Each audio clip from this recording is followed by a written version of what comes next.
भारत का जो विभाजन हुआ जी वो एक कसौटी पर हुआ, एक बिंदु पर हुआ, बाकी सब कहानी है जी फिक्शन है। मूल बात क्या थी?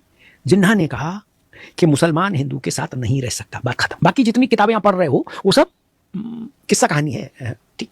मूल प्रश्न था, जिन्ना ने यही बात गांधी से कही और यही बात माउंटबेटन से कही कि किसी सूरत में हमें मंजूर नहीं, थैंक यू वेरी मच, कि मुसलमान और हिंदू एक साथ नहीं रह सकते। उसके पीछे जिन्ना ने तर्क दिए कि क्यों नहीं रह सकते। मैं उन तर्कों में नहीं जा रहा।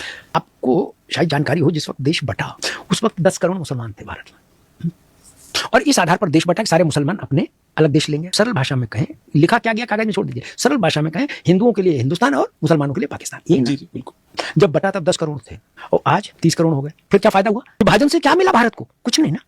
सोचिए, जब इसी तर्क पर विभाजन हुआ कि हिंदू और मुसलमान एक साथ नहीं रह सकते, तो फिर उस तर्क को जमीन पर उतारा जाना चाहिए था। और मजे की बात आपको बताऊं, देश के जिन हिस्सों के मुसलमानों ने आजादी से पहले के हुए लास्ट असेंबली इलेक्शन में मुस्लिम लीग को 90 से 100% तक वोट किया, वो उन हिस्सों के मुसलमान पाकिस्तान नहीं गए। पाकिस्तान बने इसके लिए उन्होंने 90 से 100% वोट मुस्लिम लीग के पक्ष में किया, लेकिन जब पाकिस्तान बन गया तो खुद नहीं गए, बोले गुड्डू को भेज दो। वो किस कारण से यहां रह गए? कोई तो वजह रही होगी। बिल्कुल, आप कंठ से क्या बोल रहे हैं वो छोड़ दीजिए, मन में कुछ तो रहा होगा। नहीं तो आप फिर जिसके लिए लड़ाई लड़ रहे थे, कत्लो गारत कर रहे थे जिस देश के जमीन के लिए, जब वो देश आपको मिल गया तो फिर आप वहां क्यों नहीं गए? कुछ तो प्रश्न रहा होगा। ये बड़े तीखे सवाल है और ये सवाल हिंदुस्तान को हमेशा मथते रहेंगे। और अगर इन सवालों को उठाने में कोई ये कहे कि भाजपा की मदद है और कांग्रेस की, तो भाई उस वक्त तो भाजपा पैदा भी नहीं हुई थी। जिस वक्त देश बट रहा था उस वक्त तो बजरंग दल भी नहीं आया था, विश्व हिंदू परिषद भी पैदा नहीं हुआ था, राष्ट्रीय स्वयंसेवक संघ भी इतना बड़ा नहीं हुआ था कि वो देश के निर्णयों को प्रभावित करे। पूरे विश्व भर में जब ये बताया गया कि हिंदू और मुसलमान बुनियादी तौर पर अलहदा हैं,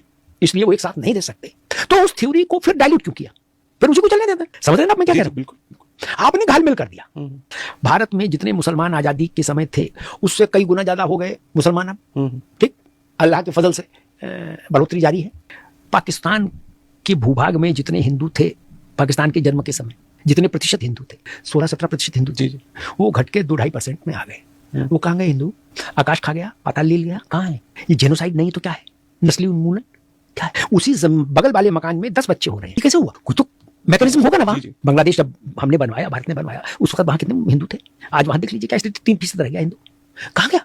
इस पर कोई सवाल ही नहीं उठाता। और अगर इन पर भी सवाल उठाना भाजपा और कांग्रेस का है तो फिर तो ऐसी बात कहने वालों को उनकी बुद्धि पर दया आनी चाहिए। ये बुनियादी चीजें हैं, इनको कभी भूला नहीं जा सकता। भारत ये सवाल क्यों नहीं भारत के मन को व्यथित करेगा कि जो हिंदू पाकिस्तान में रह गए किसी कारण से, वो नस्ली उन्मूलन का शिकार हो गए लोग। नहीं तो कहाँ गए? कोई बताए ना। और ऐसा तो नहीं सकता कि बीमारी आई तो उसमें हिंदू मर गए मुसलमान बच गए, ऐसा संभव नहीं। इसलिए कुछ सवाल हैं वो कड़वे हैं, हाँ इससे मैं इनकार नहीं कर सकता, कड़वे हैं, लेकिन उन सवालों से हम आंख चुरा कर नहीं बैठ सकते। कोई भी स्वाभिमानी राष्ट्र शुतुरमुर्ग की तरह नहीं रह सकता।